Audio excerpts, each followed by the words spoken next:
Hi, Emma. Thanks for joining us. I appreciate you being here today. Thanks, Jay. Great to be here with you. So I wanted to start by just, if you can let me know a little bit about your clinical background and what led you to being a therapist. Sure, yeah, it's a great question. I think part of me always wanted to do this work, but I actually started in the corporate world. That was my first life before therapy. Mm. And I loved working with people and with teams. I really loved that aspect, but I didn't love the business side of it. So Hmm. I actually went back and restudied when my kids were little because there was a big calling in me that I really wanted to support people. Mm. So I went back after my corporate experience. I went back and restudied and started doing psychology work, and I have loved it ever since. Yeah, I feel so at home in this space. Did Yeah, you find yourself as a bit of a quasi counselor in the office before that? always, always. People have always come to me to tell Oh, me their you're the one stuff they and go to. to seek advice and Oh, good. yeah. Even at parties, I'd be interested in what people do and were they happy and Yeah. how they could find ways to make themselves happy. So it's always been in me for sure.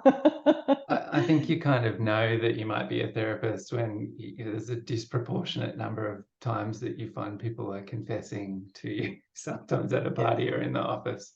So Yeah, that's how you definitely. knew. Yeah, And for then tell sure. me, like, how did your clinical experience evolve over time? Like, are there areas that you found that you've been more drawn to, more interested in, things you've become more specialized in over time? What's that look like for you? Yes, definitely. Concurrently with my going back to study and learning psychology in the early days of that part of my professional development, I was also going through a life challenge, a life crisis, you could call it. And I was really drawn at that point in time to mindfulness practices, meditation, yoga, holistic well-being, actually, which served me enormously in my personal journey.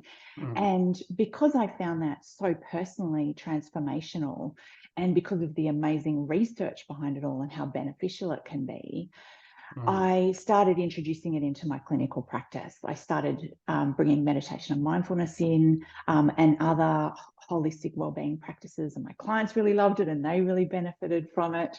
So I'm very, very drawn to therapies like acceptance and commitment therapy, which has a big mindfulness component and a values-based component, which I really love.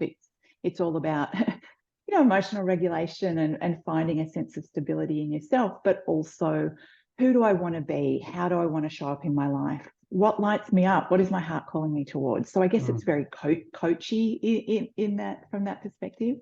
Yeah.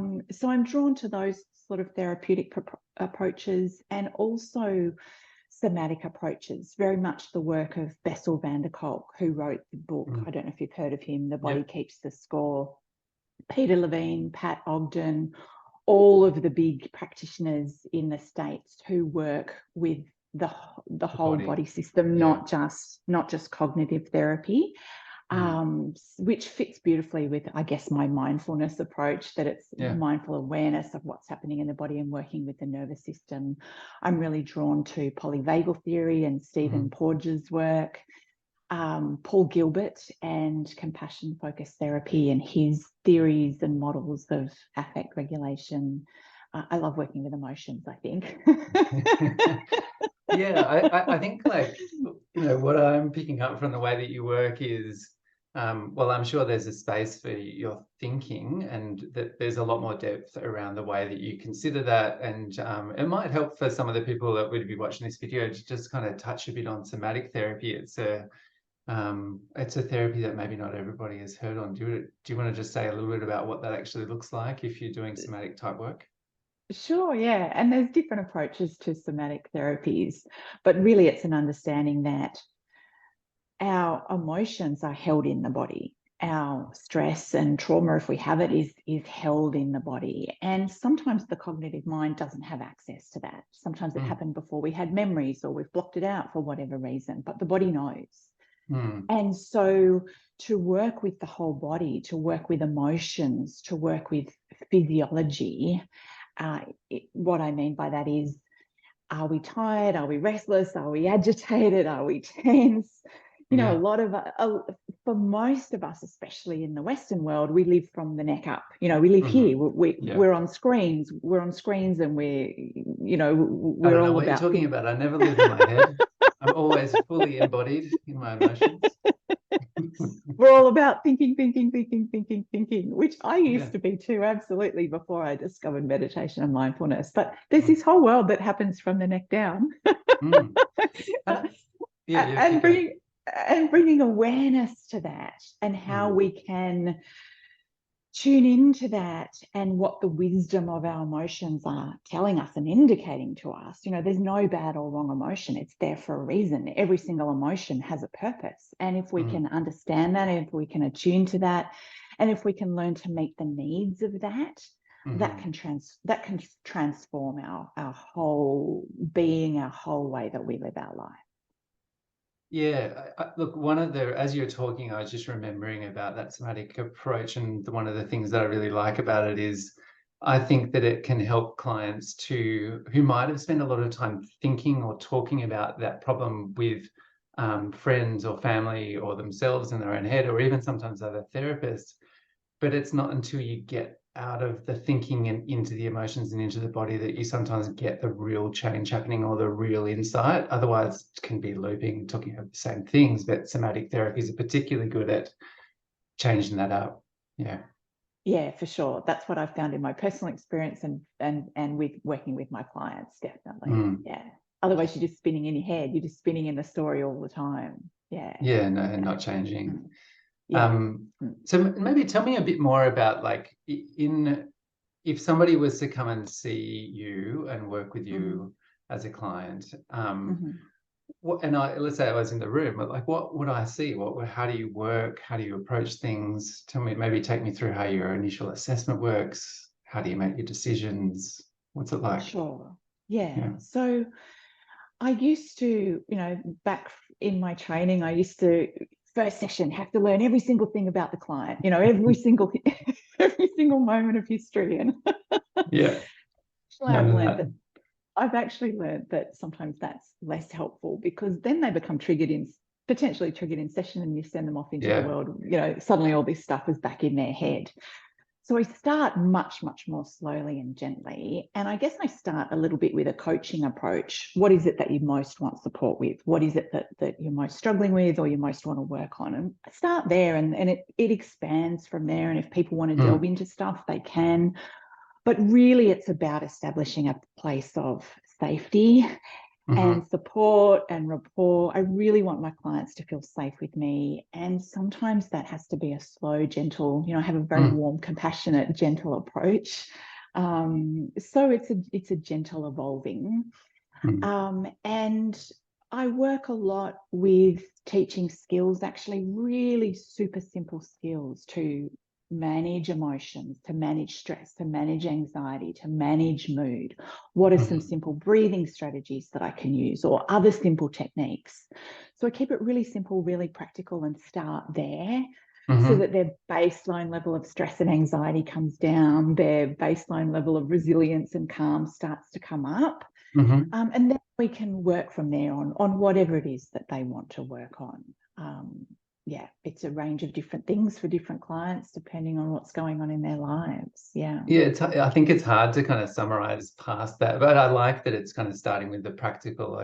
Sometimes I think people have got some understanding of some things that might work for them, but having some accountability to practice that with a clinician and learn some new things is useful. Mm-hmm. What about as you kind of move into the next stages of therapy, past the skill building stage, into stages that might be about more looking at behavior change or changes in Mm-hmm. thinking, or kind of insights, depending on the client and what's going on?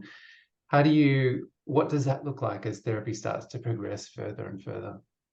Yeah. So once they have a handle on the skills and their emotions are a little more in balance and their energy levels have restored, Mm. then they often tend to move to a place where it's forward-looking, forward-thinking. What are your Mm-hmm. goals? What do you want to achieve? What do you want to do with your life? And that's where the ACT and the values-based stuff comes in. So I guess I help them identify who they want to be, what they want, and what might be getting in the way of that.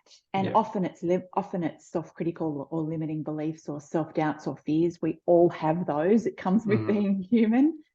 So it's identifying what those specific beliefs are, what those specific fears are, what those specific blocks are that are stopping them from making the behavior change. You know, there might be Right. self-sabotaging behaviors or thinking patterns. So identifying what that is and helping them shift that. And there's various ways of doing that. You know, classic exposure therapy, small steps in the direction of what's important. And I use a lot of EFT tapping.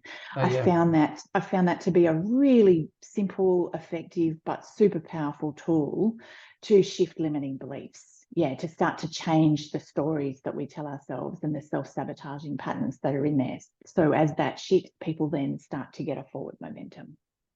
Yeah, I've heard really good things from other clients about EFT. It's not an approach that I know, but again, it might be worthwhile just touching on that to explain it to people who are watching around how that works. Because what I like about having read about it but not having practiced is that it's a very elegant intervention. It's contained, it's simple, it's straightforward. People can do it on their own, so that therapy can kind of continue after the session, even without the clinician there. But if you could just take us through in your own words what that intervention looks like. Yeah, sure. So at its very simple, basic level, it involves tapping on specific acupressure points in the face and the body. So it looks a bit weird. Seems a little bit silly when you first start.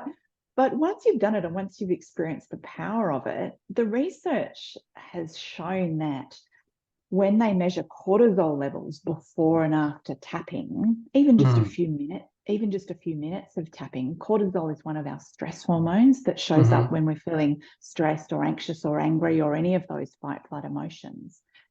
Even just a few minutes of tapping can drop those cortisol levels in the body by up to 43%. So there can be a very rapid drop in those stress hormones in the body, and feel good hormones start to come in, oxytocin, serotonin. So we're working with the nervous system, we're working with the biochemistry in the body, we're working with emotions, with the nervous system. So basic tapping will do that. Very quick shift in the level of stress and anxiety that can be experienced in the body. And when we've then created that nervous system change, that emotion change in the body, what happens often spontaneously is there's a shift in thinking patterns. So when we're in stress, when we're in that fight flight response, we're in tunnel vision. Yeah. We're focused in on the problem, which we need to be. Back in the tribal days, if a tiger walked into the room, we needed to be laser focused on the tiger, on the problem, so that we could keep ourselves safe very, very quickly. So when we're in stress, we're in tunnel vision. When the stress levels are lowered, our vision expands. The body is calm, then the mind is calm and more open. And so we start to see things from a different perspective. Ideas start to drop in, solutions start to drop in.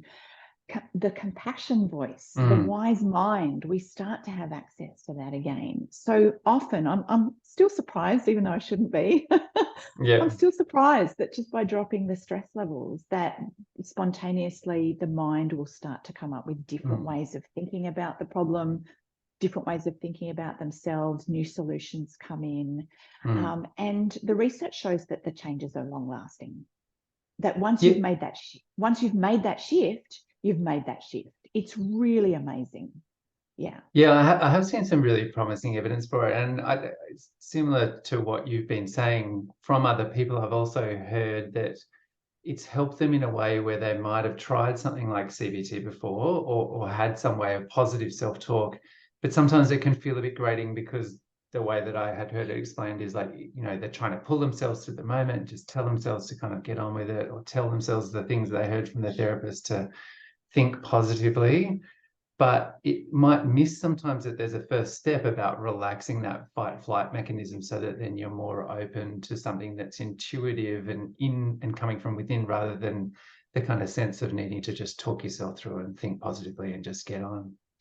Yeah. And we can say things to our logical mind, and our logical mind can go, oh yeah, that makes sense. But unless we have integrated it into our nervous system into our emotional system, unless we have linked our thinking brain and our emotion brain, and they're two different parts of the brain. You know, one is the executive functioning system here at the front. This is the cortex.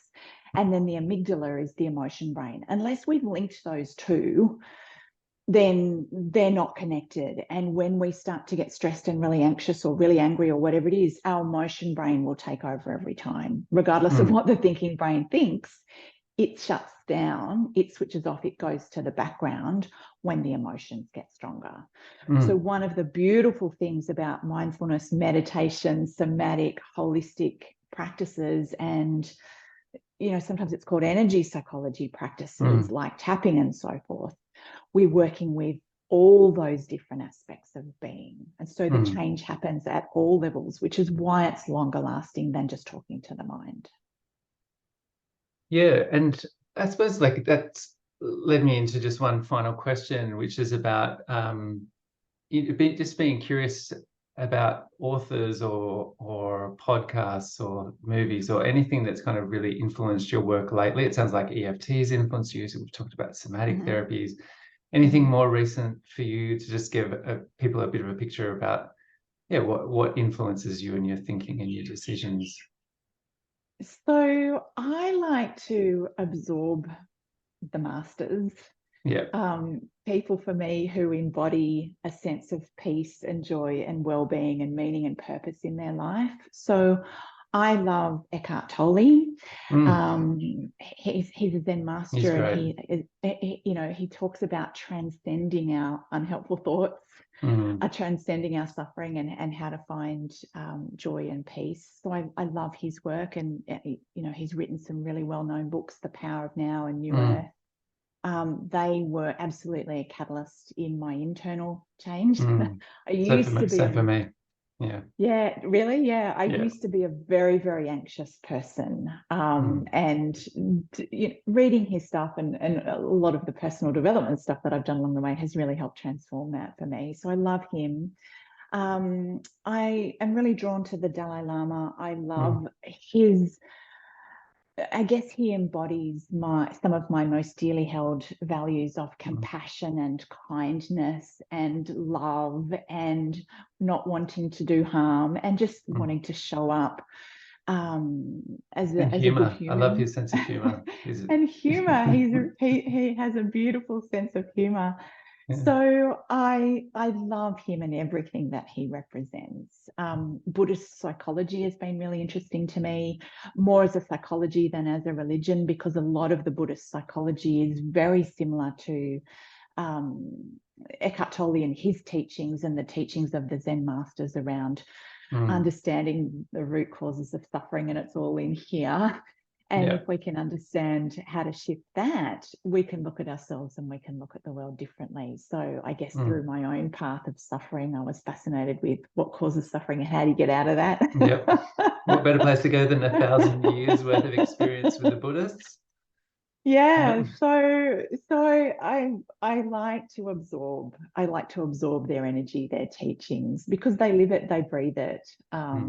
They've clearly understood how to find peace and ease in the world, and show up, to help and serve others. So people like that, definitely. That sounds like the goal for all of us. Well, I'll talk for myself. That's a goal for me. Well, thank you for taking the time to chat. I appreciate it. Nice to talk to you. Yeah, it's been great, Jay. Thank you. Thanks a lot.